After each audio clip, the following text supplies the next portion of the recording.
How's it going, everyone? My name is Lunar. Welcome back to my channel and welcome back to another tips and tricks video. It has been quite some time since I've done one of these, but I received a comment on a most recent video by a person named Nokia. They wanted to see a tips and tricks type video on pistol rounds, as they've been wanting to improve on pistol rounds and they feel like that they have not been playing that well. Now, with that being said, I myself feel like I have not been playing that well on pistol rounds, but there are things in this video that I will suggest and will recommend to you all, as I've been doing them myself, and they have helped me tremendously, and I feel like I've had more of an impact on pistol rounds, and I've been winning a lot more pistol rounds. So there is a couple things that I do want to touch on before we actually jump into the tips. The first thing is, in my opinion, pistol rounds are very crucial, because they guarantee you at least 1 or even 2 rounds after winning pistol rounds. Especially if you're down rounds, that can help out a ton. The other thing too is that pistol rounds, as you all know, don't use a lot of utility. So really it comes down to positioning, aim, and crosshair placement, which are fundamental mechanics of the game that you should really know and have down pat. And if you practice these, it can help tremendously, and I'll get into that a little bit later.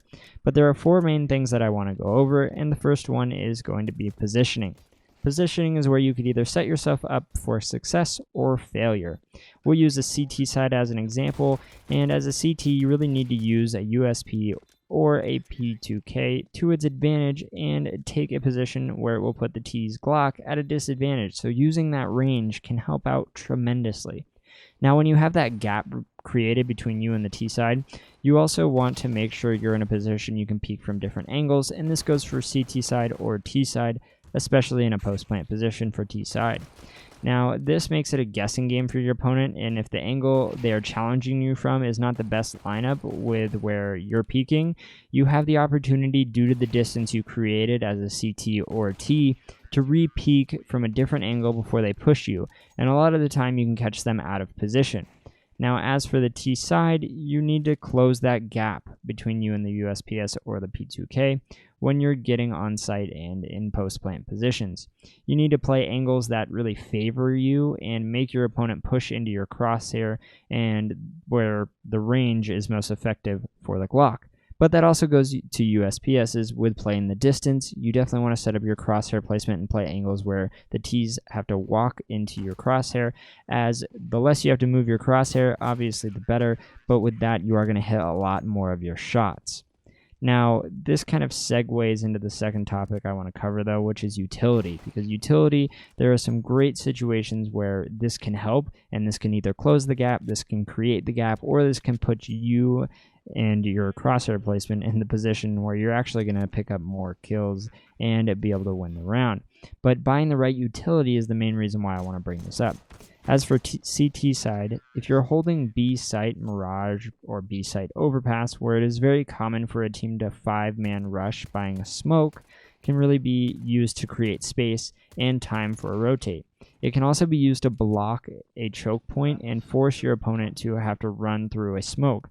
Along with the smoke, buying a grenade can also cause some serious damage and make it easier for your team to get the picks. Well, with that, T-side also has to run through that smoke if they still want to continue with that fast rush on B site, and that can really set you up, as they're going to be jumping in blind and you are going to have full advantage because you're going to see them just before they actually hop out of the smoke. Now, on CT side, you can also buy a kit and a smoke, since T-side has the advantage when pushing a site, since it's normally a 5v2 situation when the T-side initially pushes a site, and the smoke and a kit can make it more likely to actually have a chance in winning the round when the bomb is down, and even gives you a chance to ninja defuse the bomb if you're in the position to be able to do so.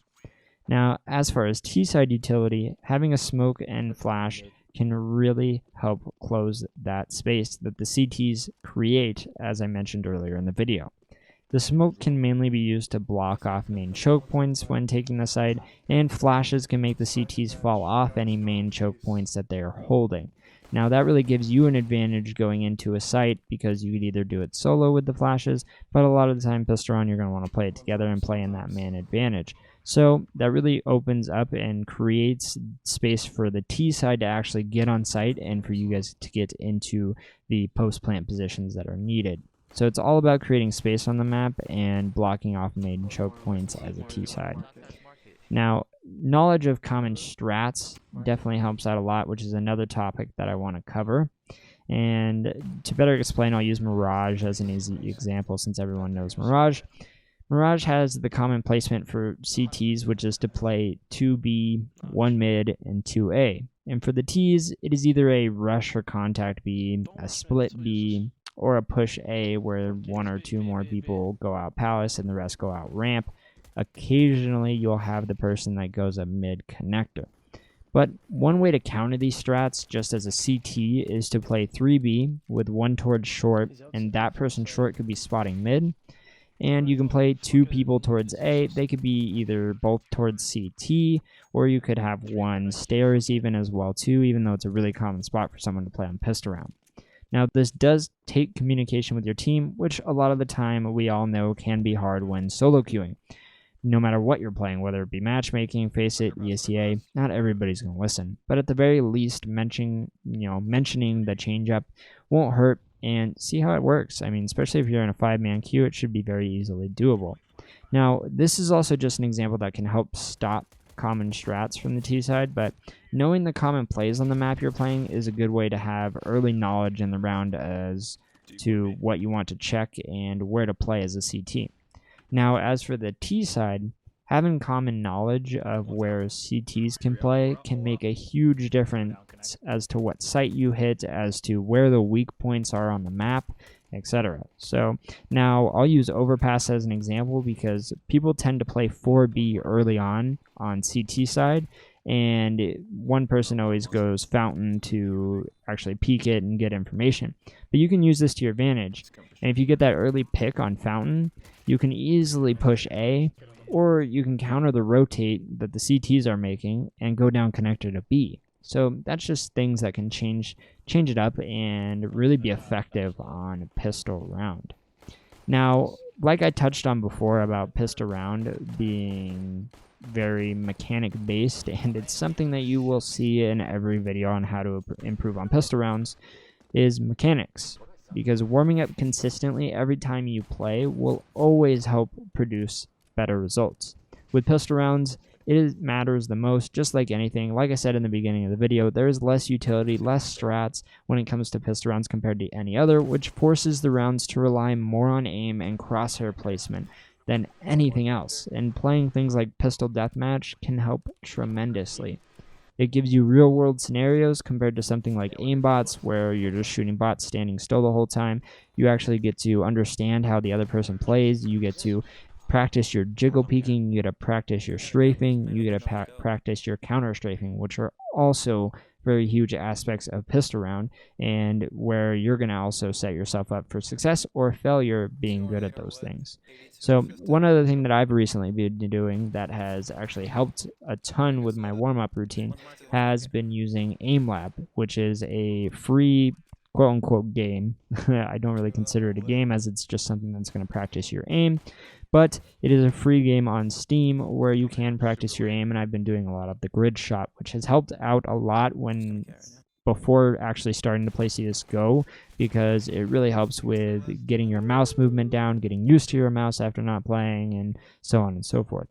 Now, besides that, I've also been hopping into, of course, a pistol deathmatch like I mentioned earlier. A pistol deathmatch helps out tremendously because I get to practice my strafing, which I definitely need to improve on, but it also helps my counter strafing as well too, and just gives me an idea of how the enemy is going to play or my opponent is going to play. Now, besides that, after doing AimLab, after playing some pistol DM, I'll actually hop into a couple wingman games before playing any sort of competitive. I know ranks are very skewed in wingman, but this has helped me warm up in not only just pistol rounds, but any aspect of the game. It's helped me warm up with ARs, it's helped me warm up with my general positioning on the map, and just starts to get me in the flow of the playing competitive. Now, those are just things that I've been implementing within the last week or so when playing CSGO, and they are things that have helped me out a ton. Now, if any of these tips helped you out a ton. If any of these tips made you think differently while playing Pissed Around, or if you've used any of these or do any of these, be sure to hit that like button. It really helps me out. And with that being said, if you have any other tips or any other things to add, feel free to leave them down in the comment section below, because maybe if something that I mentioned did not help someone, maybe your comment down below can definitely help someone improve as well too, and that's what we're all here for. But I hope you all enjoyed the video. My name is Lunar, and I'll catch you all with another video next time.